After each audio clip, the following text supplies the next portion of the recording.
Chercheurs et chercheuses de vérité, salam alaikum. Je fais donc la dernière vidéo concernant le talaq, le sujet de divorce. C'est une dernière vidéo, mais c'est une vidéo qui va être très intéressante parce que il y a deux versets qui ont été complètement détournés. Les sunnites ont détourné, je dis bien détourné, c'est-à-dire ils ont détournement. Il y a eu un détournement de ces deux versets pour valider le principe des 5 prières par jour. Donc il y a eu un énorme mensonge, un mensonge énorme. À savoir que moi je ne suis pas ici sur YouTube pour expliquer le Coran. Le Coran est déjà expliqué par lui-même. Et je vous ai dit il y a très longtemps dans l'une de mes premières vidéos que celui qui vient et vous dit, que ce soit un imam à la mosquée ou que ce soit quelqu'un sur YouTube, il vous dit viens je t'explique les versets du Coran, c'est que déjà il essaye de te manipuler, il essaye de t'embrouiller, il essaye de te mentir. Personne, mais vraiment personne, même pas le prophète, a comme vocation d'expliquer le Coran. Le Coran n'est pas à être expliqué. Allah, il t'a envoyé un message clair et tu t'exposes, pardon, si tu ne suis pas ce message, tu t'exposes à la punition divine. Donc, il n'y a pas d'explication possible. D'accord ? Bon, moi, je ne suis pas là pour expliquer. Je vous ai dit, ma présence sur YouTube n'est que pour mettre le doigt sur les mensonges. Je suis là que pour mettre le doigt sur les mensonges. Donc, cette vidéo, elle est destinée aux chercheurs de vérité. Elle est destinée à ceux qui cherchent la vérité, qui veulent connaître la vérité.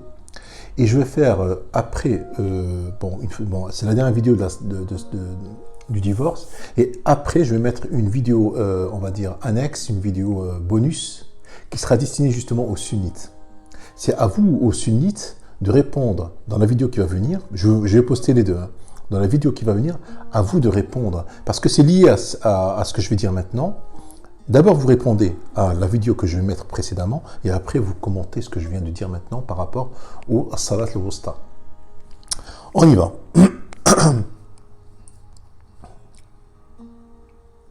Donc, on s'est arrêté à 236. On va aller de 236 à 242. Alors, le 236 et le 237 sont deux versets clairs, qu'ils n'ont même pas besoin, je n'ai pas à les expliquer, ils sont clairs, ils sont expliqués par eux-mêmes. Vous allez voir. Alors Allah, il dit, subhanahu wa ta'ala, vous ne faites point de péché en divorçant avec des épouses que vous n'avez pas touchées et à qui vous n'avez pas fixé leur marthe. Donnez-leur toutefois, l'homme aisé selon sa capacité, l'indigent selon sa capacité, quelques biens convenables dont elles puissent jouir. C'est un devoir pour les bienfaisants. Et si vous divorcez d'avec elles sans les avoir touchées, mais après fixation de leur marthe, versez-leur alors la moitié de ce que vous avez fixé. Donc vous voyez qu'il y a avant la fixation du mahar, avant la fixation du mahar et après la fixation du mahar. Donc il y a une règle que Allah impose avant la fixation du mahar et une règle que Allah fixe après la fixation du mahar. À moins qu'elle ne s'en désiste et que vous ne désistez ou que ne se désiste celui entre les mains de qui est la conclusion du mariage. Le désistement est plus proche de la piété et n'oubliez pas votre faveur mutuelle car Allah voit parfaitement ce que vous faites. Donc, comme je vous ai dit, 236 et 237 n'ont pas besoin d'être expliqués. Maintenant, moi, ce qui m'intéresse, c'est 238 et 239, qui sont des versets qui ont été détournés.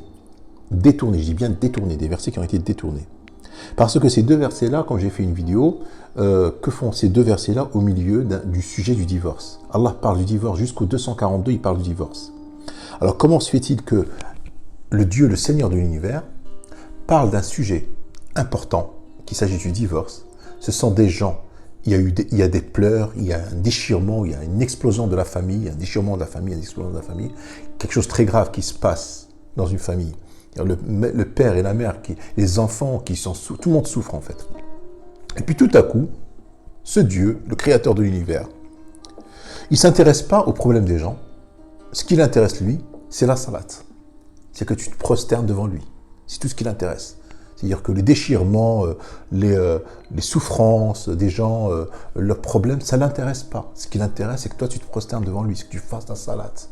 C'est que tu mettes ta main comme ça, tu dis Alhamdulillah Rabbil Alamin, c'est ça qui l'intéresse. Le reste ne l'intéresse pas. C'est quoi ce Dieu? Franchement, c'est quoi ce Dieu? C'est ça votre Dieu, vous les sunnites? C'est pour ça que j'ai dit que votre Dieu et le mien n'est pas le même.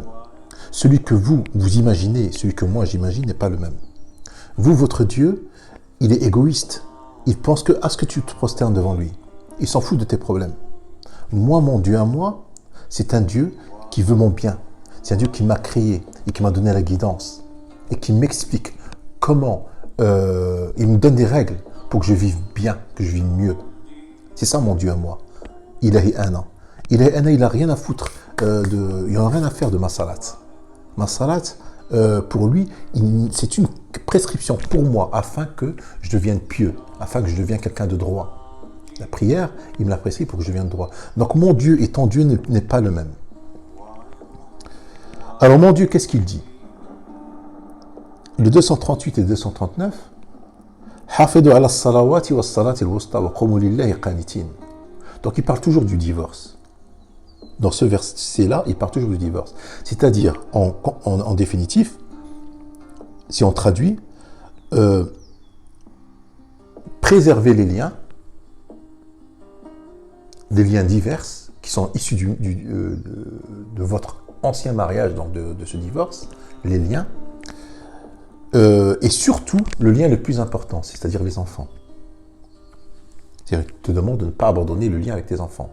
Tu peux bien envoyer de l'argent et ne plus avoir de contact avec tes enfants. Non, lui, il te demande d'avoir des liens avec tes enfants. Et avoir le lien avec la famille, ton ex-famille, c'est-à-dire la famille de ton ex. C'est-à-dire, à la base, quand il y a eu un mariage, très souvent, il y a un mariage même entre les deux familles. Ils sont liés par le commerce, par la culture, par beaucoup de choses. D'accord? Donc là, il te demande de rester, de garder le lien avec cette famille-là, avec qui tu as divorcé, et surtout de garder le lien avec tes enfants. C'est-à-dire que pour ceci, tu deviens pieux, tu deviens quelqu'un de bien, si tu fais ça. 239, que je vous ai dit que j'étais en train de rechercher, et j'avoue que j'ai eu beaucoup de mal. Alors là, il te dit, fa'in khiftum. C'est-à-dire que si tu as peur de tes intérêts, parce qu'avec cette famille, tu as eu des intérêts.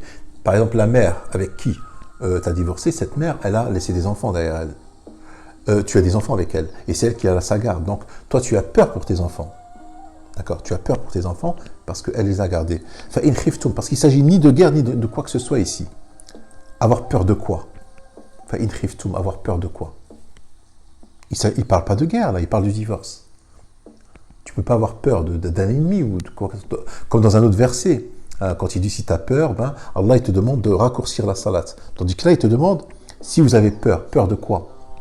Tu as peur pour tes enfants, avec cette femme, avec qui tu as divorcé, ou peur des intérêts que tu as avec ton ancienne famille. Donc il dit, c'est-à-dire que s'ils sont à côté, tu vas voir tes intérêts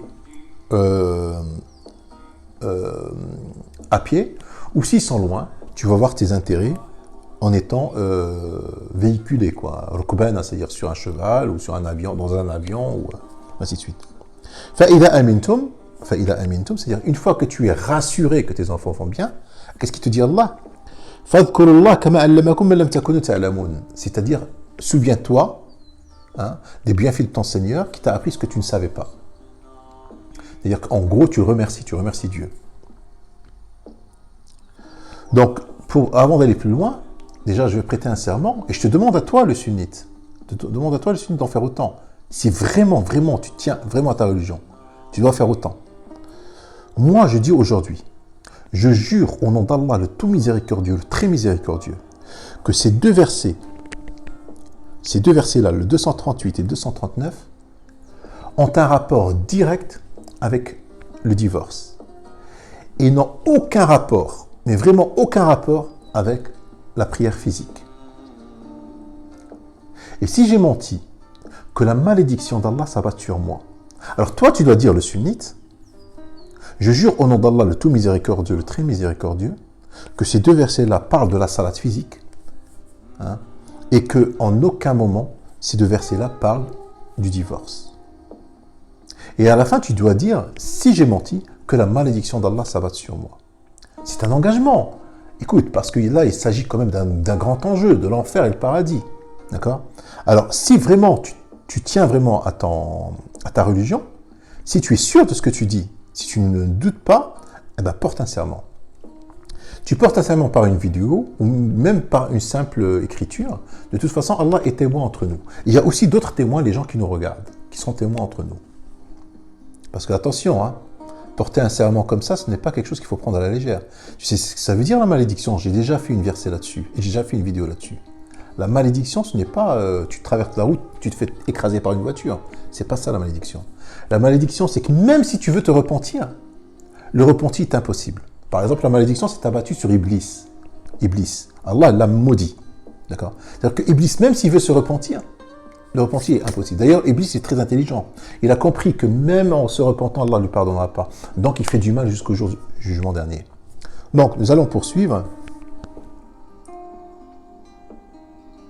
Le 240. Ceux d'entre vous que la mort frappe et qui laissent des épouses doivent laisser un testament en faveur de leurs épouses pourvoyant